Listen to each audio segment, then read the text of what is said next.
What's going on, everybody? It's your boy J Main back checking in with the people, and today I'm going to be bringing you my review for Battlefield 1. Yes, I just beat the game yesterday. Not a long campaign. Probably took me about 4 or 5 hours to beat it. Most of my time on the game has been on the multiplayer, excuse me. But yes, getting into the campaign, I do want to start talking about the story. Now, the way that this Battlefield game was broken up is that they give you 4, 5, maybe even 6 vignettes. It takes place in World War I. So the 4, 5, 6 vignettes take part in different places. So you have one that could be in America. You got one across the water. You got the British. You got the French, Australia, Arabia. It's about 5, I think it is, and then it sums everything up at the end as far as the casualties within the World War and what effects it had on certain places. So what I would like to start up by saying is that I'm kind of disappointed because the first thing you play when you do pop on the game is the sequence with the Harlem Hellfighters. And while this sequence was probably one of the best openings I've experienced in a video game to date, I was disappointed because I thought we would get much more out of the Harlem Hellfighters, especially being one of the characters was on the front cover of the game. Is kind of what they were promoting throughout the promotion of Battlefield 1. And it wasn't up until close to release that I knew they were going to be doing vignettes of different battles within the war. So I thought originally that this whole game story campaign was going to be about the Harlem Hellfighters. And I was disappointed to find out that you only get to play that beginning part, and it wasn't long. And to be quite honest, while the little vignettes were great, they were all great sample sizes and sample pieces of what went on during the war. What I loved the most is that each one was different. So the first one as the Harlem Hellfighters was more about you being as a foot soldier, overwhelmed by the enemy, and you're fighting to your death. One of the next ones was, I'm not going to spoil any of the campaign, but the next one was about the guys controlling tanks, and they had a mission to go do, and you kind of get a lot of the tank gameplay in that one. And then you have another one where you're this armored Italian guy trying to save his friend, and then you have another one where you're a pilot, and so on and so forth.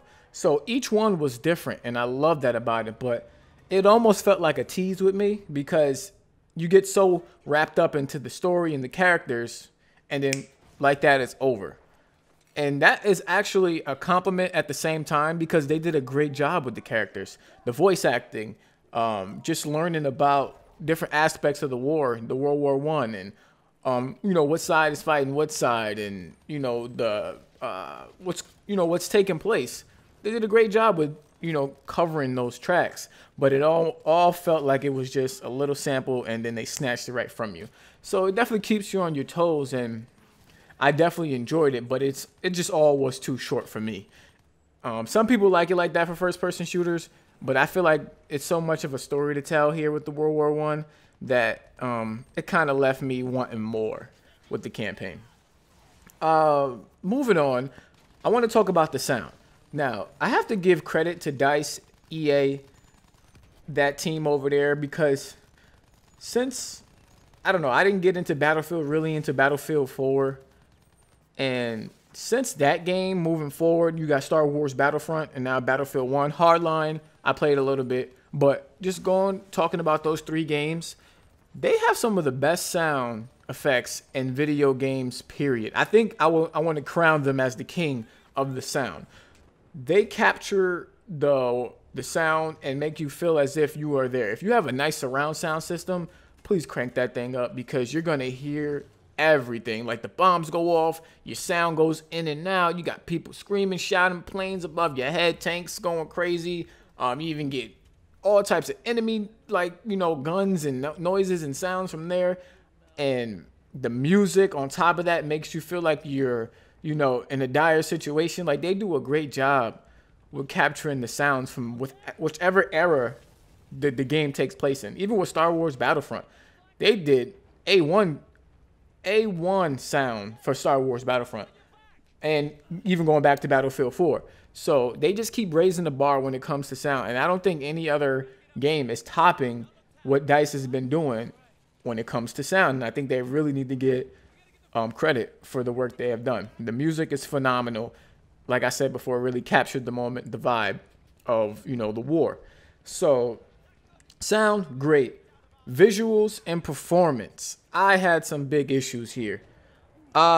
With the visuals, it had some issues where at certain points the resolution would drop really, really low. Now, I was playing last week all throughout the weekend. I got the game on Friday. I didn't get the early edition. I got the game on Friday, and the resolution was just dropping at random points, and it would drop really low. I think Digital Foundry reported on this as well, and it was sub 720p. It was probably even lower than that at some points. And on top of this, the frame rates are not solid on PlayStation 4. Like I said, also Digital Foundry has videos up on that. Like a lot of times it would drop down to the 40s during gameplay. So when you combine that with the low resolution, I wasn't too impressed with the resolution and the frame rate with Battlefield 1. Now, they did drop a patch. I believe it was like the beginning of this week, and it did help. I haven't noticed the resolution drops as much. The frame rate's a little bit cleaned up, but it still has issues. But like I said, first impression, it wasn't really that good. It took a couple patches for them to kind of get that fix, and even now, it's still not 100%. So visual and performance, yeah, it looks great. The game is stunning, but it has its issues. You know, it's definitely one of the better looking games, definitely one of the best Battlefield games on consoles. So, you know, I got to give them credit there, but it came with some issues that I can't just, you know, let slide. So, as you guys know, this game takes place in World War I. And I was so happy when I first saw that Battlefield was taking it back, because on the other hand, you got Call of Duty, who just keeps going into the future, and they're gonna fucking shoot themselves into outer space and out of mind if they keep playing with people. But Battlefield took it back, and I appreciated it because I loved the games where you got to focus more on your guns. And I'm gonna you know, dip a little bit into multiplayer with this, because that's what I'm most excited about when I heard about this game going back. Nowadays, you got these futuristic shooters where people can depend on all types of perks, kill streaks, attachments, all types of what I like to call crutches in the game just to get a damn kill. And Battlefield, being that they're going back, and Battlefield has been famous for this. You know, it hasn't been a game where Battlefield has multiple crutches for you if you are trash at the game, all right? It's mostly about your gun.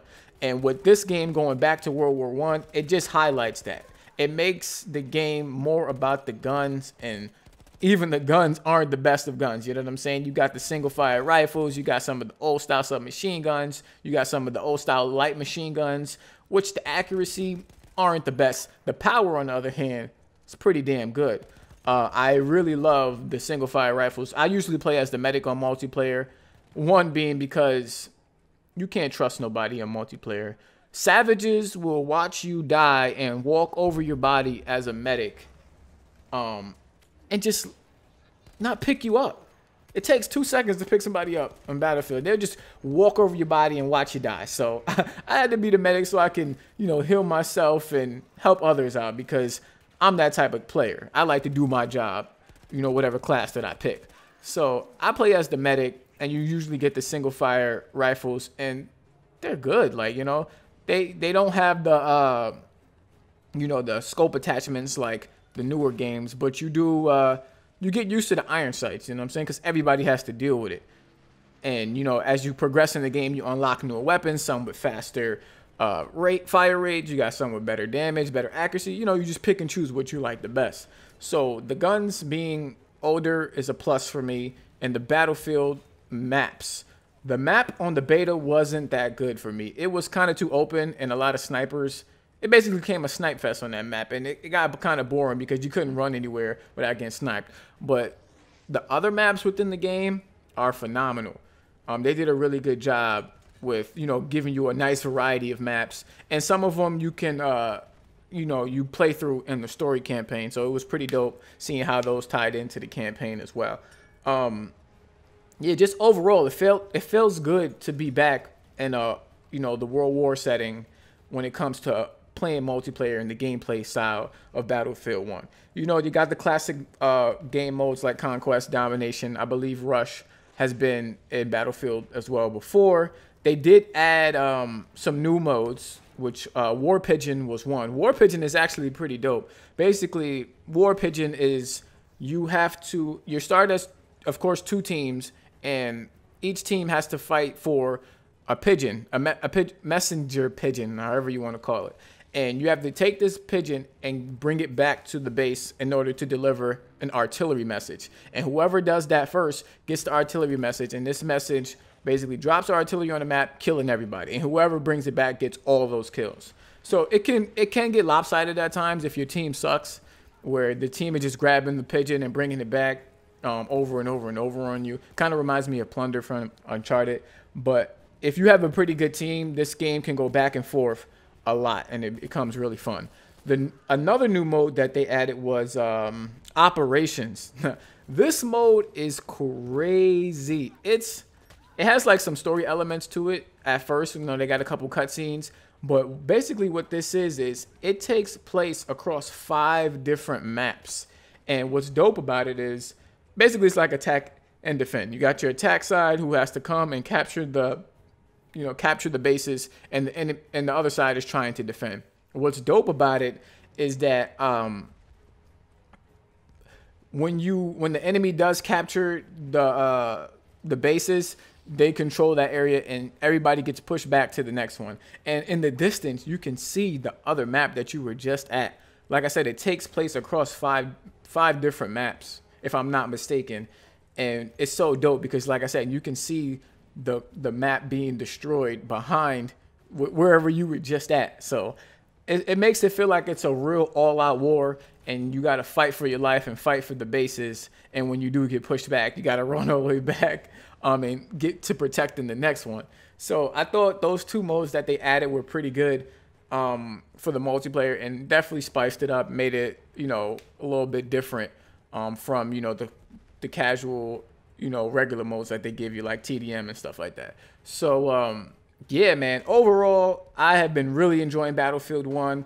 The story campaign, while great, just was too short for me. I wish it was longer. I wanted to know more about these different stories that they had. The voice acting was great. Multiplayer has been phenomenal. I'm really enjoying myself. Planning on playing this multiplayer for a while. It'll probably be my go-to first-person multiplayer as far as new multiplayer, because I'm going to get that Call of Duty Remaster. No matter how much shit I talk about Infinite Warfare, I just got to get it for the Call of Duty Remaster at a discount. But yeah, man, that's my review for Battlefield 1. Let me know down in the comment section what you think about the game. If you plan on picking it up, I hope my review can help. Also, any questions you have about the game, please drop them down in the comment section. I would love to hear any feedback, any questions. Also, drop a like if you liked the video, and subscribe to the channel if you're new here. It's your boy J Main, and I'm out. Peace.